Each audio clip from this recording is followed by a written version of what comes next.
Hello दोस्तों, यदि आप भी क्लास 10th का आज यानी 22 जुलाई को हिंदी का जुलाई मासिक परीक्षा देने वाले हैं तो अभी के इस क्लास में हिंदी के क्वेश्चन पेपर देखेंगे जो आज की परीक्षा में पूछा जाएगा। आप लोग क्लास में अंत तक बने रहिएगा, वही क्वेश्चन बताएंगे जो आज की परीक्षा में पूछा जाएगा। आप लोग सभी प्रश्न को ज़रूर याद कर लीजिएगा। आप लोग 30 में से 25 का ही जवाब देना है, 25 में 25 आप लोग सही करके आइएगा। आप लोग क्लास में अंत तक ज़रूर बने रहिएगा। यहाँ पर देख सकते हो क्लास 10th मासिक परीक्षा जुलाई 2024 इसी प्रकार से आप लोग का पेपर आएगा। ये हिंदी का क्वेश्चन पेपर है और हिंदी का विषय कोड यहाँ पर 101 रहने वाला है और आप लोग का एग्ज़ाम 50 नंबर का होगा। समय भी वही रहेगा 1 घंटा 30 मिनट का। सबसे पहले आप लोग का खंड अ मिलता है। खंड अ में वस्तुनिष्ठ प्रश्न पूछा जाता है यानी ऑब्जेक्टिव क्वेश्चन, जिनमें से किन्हीं 25 प्रश्नों के जवाब देना है 30 क्वेश्चन में से। तो ऑब्जेक्टिव क्वेश्चन सबसे पहले मिलता है, उसके बाद खंड ब में सब्जेक्टिव क्वेश्चन मिलता है। तो चलिए हम लोग प्रश्न पर आते हैं। और अगर आप लोग चैनल पर नए होंगे तो चैनल को सब्सक्राइब कर लीजिएगा ताकि आने वाले नेक्स्ट क्लास आपके पास ज़रूर पहुँचे। और फाइनल बोर्ड परीक्षा के लिए भी समय बहुत ही कम बचा है, तो आप लोग का तैयारी भी होगा 2025 बोर्ड परीक्षा के लिए। तो चैनल को सब्सक्राइब करके सभी क्लास आप लोग ज़रूर ज्वाइन कीजिएगा। तो यहाँ पर खंड अ मिलता है सबसे पहले और फर्स्ट क्वेश्चन यहाँ पर पूछा गया है, लौटकर आऊँगा फिर पाठ की विधा है। बताना है क्वेश्चन में कि लौटकर आऊँगा फिर पाठ की विधा क्या है। कविता है, कहानी है, निबंध है या साक्षात्कार है। तो इसका राइट आंसर क्या हो जाएगा, लौटकर आऊँगा फिर पाठ की विधा क्या है, तो यह कविता है। Right answer option number A हो जाएगा। क्वेश्चन नंबर 2 पूछा गया है, विशेषण के भेद होते हैं। बताना है कि विशेषण के कितने भेद होते हैं। तो विशेषण के 4 भेद होते हैं। व्याकरण का प्रश्न है, विशेषण के 4 भेद होते हैं। क्वेश्चन नंबर 3 पूछा गया है कि कुंवर नारायण रचित पाठ हैं। बताना है कि कुंवर नारायण द्वारा रचित पाठ इनमें से कौन है। तो right answer option number B हो जाएगा। कुंवर नारायण द्वारा रचित पाठ जो है एक वृक्ष की हत्या है। राइट आंसर बी हो जाएगा। इनमें से काफ़ी क्वेश्चन फाइनल बोर्ड परीक्षा में भी पूछा जाएगा। 4 नंबर क्वेश्चन पूछा गया है, या लकुटी अरु कमारिया पर राज तिहुपुर की तजी डराओ, इस पंक्ति के रचनाकार कौन है। तो राइट आंसर क्वेश्चन नंबर 4 का सी हो जाएगा, रस खान। क्वेश्चन नंबर 5 देखिए पूछा गया है 5 number question, Buddhism and communism के लेखक कौन है। तो राइट आंसर क्या हो जाएगा, बाबा साहेब भीमराव अम्बेडकर हैं। Right answer option number C हो जाएगा। क्वेश्चन नंबर 6 पूछा गया है, संख्यावाचक विशेषण है। इनमें कौन संख्यावाचक विशेषण है। संख्यावाचक विशेषण बताना है। तो यहाँ पर 4 यहाँ पर संख्यावाचक विशेषण है। Right answer option number A हो जाएगा। 7 नंबर क्वेश्चन है कि नाना काना साहब का संबंध है, किससे संबंध है। तो right answer option number A हो जाएगा, गुरु नानक से संबंध है। क्वेश्चन नंबर 8 पूछा गया है, नाखून हमारी डॉट डॉट के अवशेष हैं। तो right answer option number C हो जाएगा, पशुता। Right answer C. Question number 9 है कि आरंभिक हिंदी का साहित्य मिलने लग जाता है। तो right answer option number B हो जाएगा, 8वीं 9वीं सदी से मिलने लग जाता है। क्वेश्चन नंबर 10 पूछा गया है, अमरकांत का जन्म डॉट डॉट ईस्वी में हुआ था। बताना है कि अमरकांत का जन्म कब हुआ था। तो इसका right answer option number B हो जाएगा, अमरकांत का जन्म 1925 में हुआ था। क्वेश्चन नंबर 11 है, भावाचक संज्ञा का उदाहरण है। भावाचक संज्ञा का उदाहरण इनमें से कौन है। तो मोहन है नहीं भावाचक संज्ञा का उदाहरण, सोना भी नहीं है, पत्थर भी नहीं है, बचपन यहाँ पर भावाचक संज्ञा का उदाहरण है। Right answer option number C हो जाएगा। क्वेश्चन नंबर 12 पूछा गया है, किशोर से मार खाने के बाद बहादुर। किशोर से मार खाने के बाद बहादुर प्रतिरोध करता है या हंगामा खड़ा करता है या चुपचाप कोने में खड़ा हो जाता है या रोने लगता है। तो इसका राइट आंसर क्या हो जाएगा, चुपचाप कोने में खड़ा हो जाता है। Right answer option number C हो जाएगा। क्वेश्चन नंबर 13 पूछा गया है, 13 नंबर क्वेश्चन है कि रूसी जाति की अस्मिता को सुदृढ़ करने वाले साहित्यकार हैं। तो right answer option number A हो जाएगा, लियो टॉल्स्टॉय। क्वेश्चन नंबर 14 पूछा गया है, कथक नृत्य के पर्याय माने जाते हैं। कथक नृत्य के पर्याय माने जाते हैं। तो इसका right answer option number A हो जाएगा, पंडित बिरजू महाराज। क्वेश्चन नंबर 15 पूछा गया है, भावाचक संज्ञा का उदाहरण नहीं है। बताना है कि इनमें कौन भाववाचक संज्ञा का उदाहरण नहीं है। तो दूध यहाँ पर भाववाचक संज्ञा का उदाहरण नहीं है, क्योंकि दूध यहाँ पर द्रव्यवाचक संज्ञा का उदाहरण है। क्वेश्चन नंबर 16 है, जीत जीत मैं निरखत हूँ पाठ के केंद्र में है। तो इसका राइट आंसर सी हो जाएगा, बिरजू महाराज। क्वेश्चन नंबर 17 पूछा गया है, अज्ञा ने सूत्रपात किया। तो राइट आंसर क्या हो जाएगा, अज्ञा ने सूत्रपात किया। तो राइट आंसर सी हो जाएगा, प्रयोगवाद का। क्वेश्चन नंबर 18 है, स्वर संधि का उदाहरण है। स्वर संधि का उदाहरण इनमें कौन है।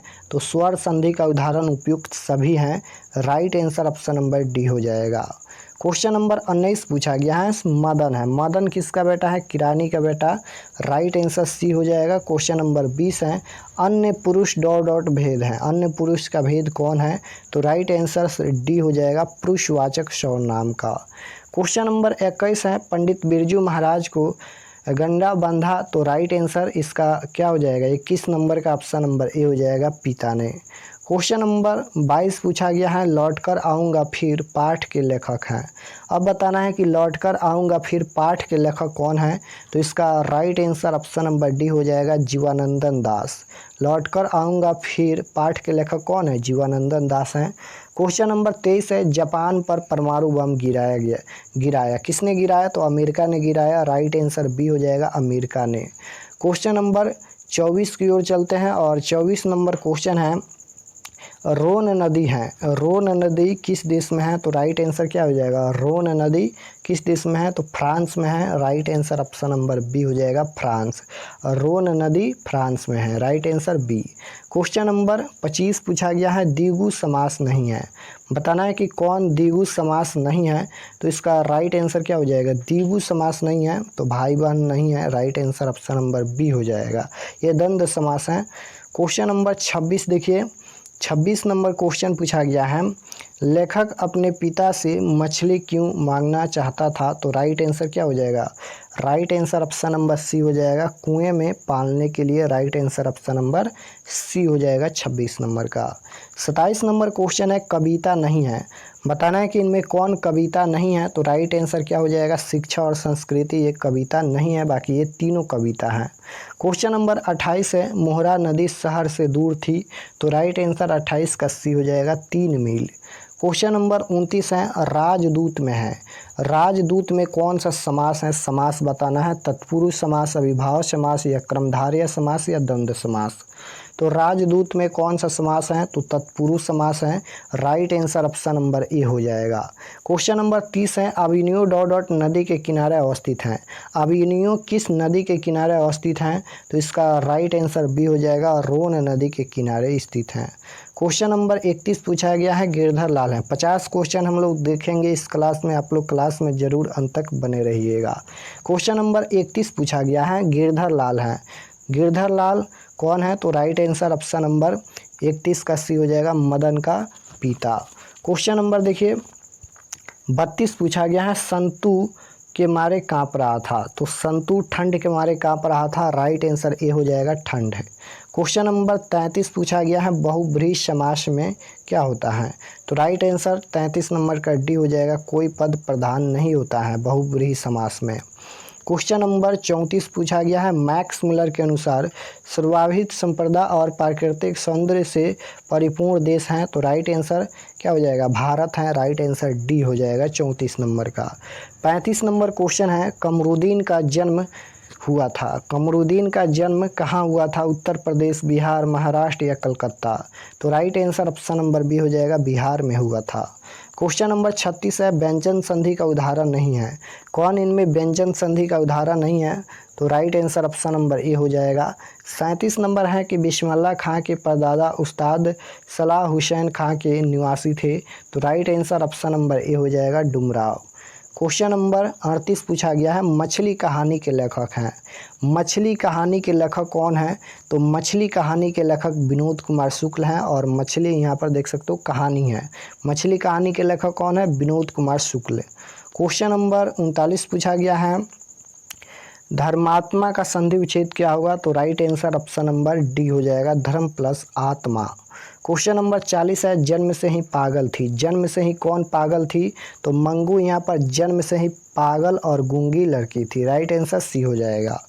क्वेश्चन नंबर 41 पूछा गया है, निबंध हैं, इनमें कौन निबंध है? तो right answer option number A हो जाएगा, परंपरा का मूल्यांकन, यहाँ पर ये निबंध है। क्वेश्चन नंबर 42 है, संगीत शास्त्र तरंग सुशीर बाधों में है, तो राइट आंसर ऑप्शन नंबर 42 का ए हो जाएगा, शहनाई। क्वेश्चन नंबर 43 है, शुद्ध शब्द हैं, शुद्ध शब्द इनमें कौन है? तो right answer option number A हो जाएगा, रोशन, यहाँ पर शुद्ध शब्द है। क्वेश्चन नंबर 44 है, मैक्स मुलर का विद्वान थे, तो राइट आंसर 44 का ऑप्शन नंबर डी हो जाएगा, जर्मनी के। क्वेश्चन नंबर 45 है, राजस्थानी भाषा के सफल कहानीकार हैं, राजस्थानी भाषा के सफल कहानीकार कौन है? तो राइट आंसर 45 का ए हो जाएगा, सांवरदैया। क्वेश्चन नंबर 46 है, बुढ़ापा में कौन सा प्रत्यय है? तो प्रत्यय लास्ट में जुड़ता है, उपसर्ग पहले जुड़ता है, तो बुढ़ापा में लास्ट में पा है, तो यहाँ पर पा प्रत्यय होगा, बुढ़ापा में पा प्रत्यय होगा। चलिए नेक्स्ट क्वेश्चन देखते हैं, 47 नंबर है, सीता के कितने बेटे थे? तो इसका right answer option number B हो जाएगा, 3। क्वेश्चन नंबर 48 है, शुद्ध वाक्य हैं, इनमें कौन शुद्ध वाक्य हैं? तो इसका right answer option number A हो जाएगा, यह मेरी पुस्तक है, यही शुद्ध वाक्य हैं। उसके बाद क्वेश्चन है, ढाते विश्वास कहानी के केंद्र में है, तो ढाते विश्वास कहानी के केंद्र में कौन है इनमें से? तो बाढ़ की समस्या है ढाते विश्वास कहानी के केंद्र में। आप लोग याद रखिएगा, या पूछेगा कि बाढ़ की समस्या किस कहानी के केंद्र में है? तो ढाटे विश्वास में। ये फाइनल बोर्ड परीक्षा में कई बार क्वेश्चन पूछा गया है। 50 नंबर क्वेश्चन देखिए, पूछा गया है, अभाव में कौन सा उपसर्ग है? अभाव में उपसर्ग बताना है, तो उपसर्ग पहले जुड़ता है शब्द के पहले, तो अभाव में पहले अ जुड़ा है, तो अ उपसर्ग होगा, right answer option number A हो जाएगा। तो यहाँ पर हम लोग हिंदी के पूरे 50 ऑब्जेक्टिव क्वेश्चन देखे हैं आज के परीक्षा के लिए, तो आप लोग ज़रूर याद कर लीजिएगा, इनमें से काफ़ी क्वेश्चन फाइनल बोर्ड परीक्षा में भी पूछा जाएगा। और सब्जेक्टिव क्वेश्चन हम बता दिए हैं, जाकर आप लोग सब्जेक्टिव क्वेश्चन देख लीजिए। और चैनल पर नए होंगे तो चैनल को ज़रूर सब्सक्राइब कर लेना, ताकि आने वाले नेक्स्ट क्लास आपके पास ज़रूर पहुँचे। और फाइनल बोर्ड परीक्षा का समय भी बहुत कम बचा है, तो आप लोग ज़्यादा से ज़्यादा सेल्फ स्टडी कीजिए।